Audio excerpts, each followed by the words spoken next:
Financial rules of thumb are a useful starting point when managing money or making investment decisions, but they should only ever be used as a starting point. A rough and ready approach to financial planning is better than nothing at all, but a far inferior way to a properly considered and personally tailored calculation, understanding what's most suitable for you, because you are a beautiful and unique snowflake, regardless of what Tyler Durden says. In this video, 5 of my favourite financial rules of thumb, when they work and when they need changing. Hi everyone, I'm Martin Bamford, a chartered financial planner, personal finance YouTuber and money author.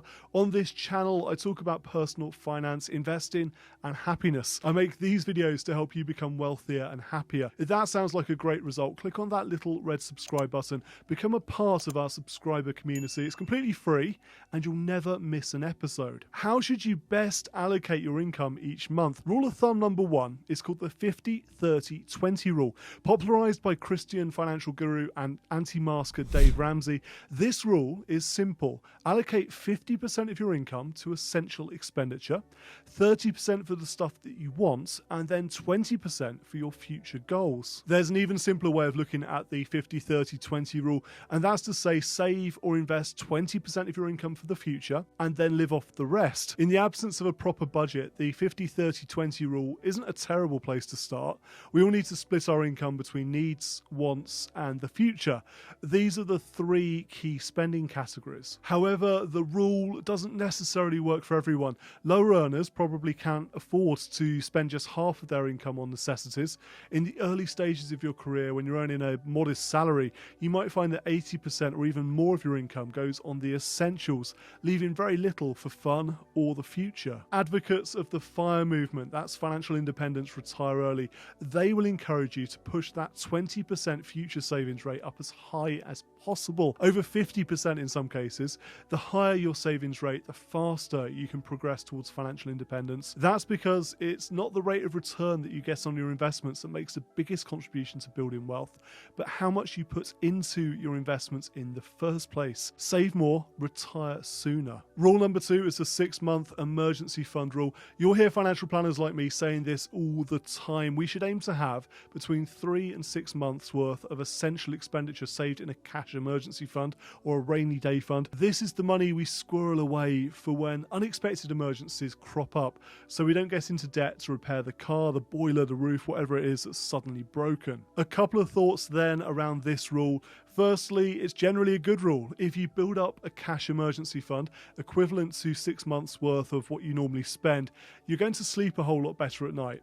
That cash buffer can make the difference between a drama and a crisis. We've all been through a fairly nasty pandemic in the past year, reminding us just how vulnerable we can be financially and how quickly the world can change around us. Those of us sitting on a cash savings pile at the start of the pandemic didn't worry much about stockpiling provisions or a reduced income. We had a safety net. But, and there's a but with all of these, there is no single one-size-fits-all amount for a cash emergency fund. In some cases, you might want to save less than 6 months worth of expenditure. For example, if you've got a super stable source of income or you can readily and cheaply access credit. The trouble with hoarding cash is that price inflation tends to erode the buying power of cash over time. In other words, it's damaging to your long-term wealth to hold too much cash. With that said, I like cash. I believe that cash is king. Assuming you're not diverting too much money away from investing in real assets, then there's nothing wrong with pushing that cash emergency fund rule up from 6 months to 12 months, even longer. If this pandemic has taught us one thing, and I suspect it's taught us many things, it's that emergencies can last an awful lot longer than any of us previously thought. Financial rule of thumb number 3 is the age rule for investing. This one too is simple. It says that you should take your age and invest that percentage of your portfolio in bonds. In other words, the older you get, the more of your portfolio you should allocate to bonds, fixed income securities. I'm 41, and that rule means that my portfolio should be 59% in equities and 41% in bonds. The age rule of thumb for investing has been revised a little in recent years. Many financial commentators now suggest that you shouldn't just take your age and turn that into a bond allocation, but instead start with 120. subtract your age, and that number becomes your equity allocation. In other words, your age as a percentage to bonds less 20. So in my case, I shouldn't have 41% in bonds, 59% in equities, but 21% in bonds and 79% in equities. As a general idea of what your portfolio allocation between equity and bonds might look like, it's not a terrible rule of thumb, but it does miss several important considerations. When we talk about asset allocation for investing, we consider 3 risk factors. How much risk you're prepared to take, that's your attitude towards investment risk. How much risk you're able to take, your capacity for risk. And how much risk you need to take to achieve your financial goals.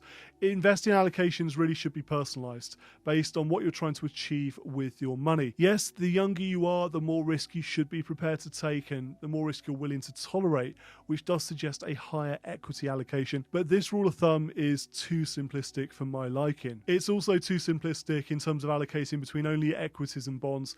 I know some financial planners are rather evangelical when it comes to this, saying that all investors need is a global index tracker fund and a global bond tracker fund. I prefer a little more diversification than that, as investor behavior is such a significant driver when it comes to investing success.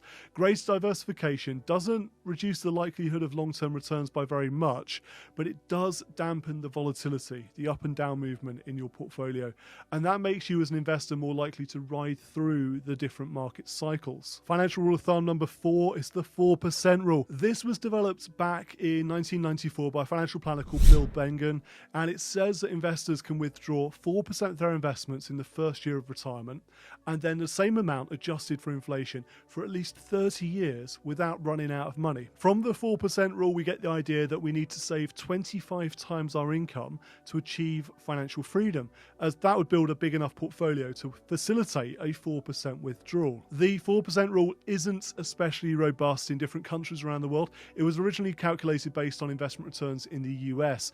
Here in the UK, the 4% rule is probably more like 3.7%, a less catchy title, a 3.7% rule, and it also fails to take into account investment charges, so we can knock off, say, 1% a year for those, turning that into the 2.7% rule. And what about that 30-year time frame? Well, if you expect to spend longer in retirement, you expect to live for longer, it's worth reducing your first year withdrawal amount by a little bit more as well. When it comes to your retirement income planning, rather than relying on a rule of thumb, I would urge you to work with a financial planner, construct a lifetime cash flow forecast, and get access to the sophisticated forecasting software we use to calculate a personalized, safe withdrawal rate. If you rely on a rule of thumb for this one, the consequence could be running out of money before you run out of life, and that's not an especially good financial outcome. Rule number 5 then is used to calculate how much life assurance you need. I'm conscious that I don't talk about life assurance enough on this channel, and I'll do something about that,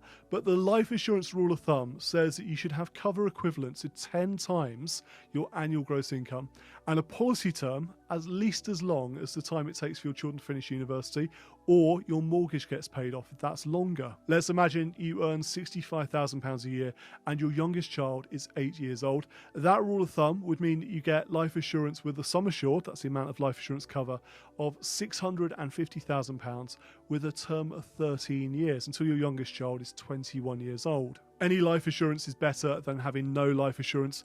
Having the right amount, type and term of life assurance is better still. Life cover is one area where you should not rely on a rule of thumb, even as a rough and ready calculation of how much cover you need. Much depends on your family situation. If you're single, you're unlikely to need life assurance versus someone who's married or has children, where putting financial resources in place in the event of your death is absolutely essential. There are loads of other financial rules of thumb out there. If I get enough requests for it in the comments, I'll make a follow-up video covering 5 more of them. But I would say that these 5, they're the 5 most common financial rules of thumb I hear, and each has some merits. It would, however, be vastly superior for your wealth building to take a more personalised and more tailored approach to all 5 of these, coming up with something that better suits you. Do let me know in the comments if you have a particular favourite financial rule of thumb, or if you're basing your own financial planning using any of these 5. Please make sure to smash that like button too. Thank you for watching this video. Until next time, I'm Martin Bamford, and remember, when it comes to your money, the more you know, the faster it can grow.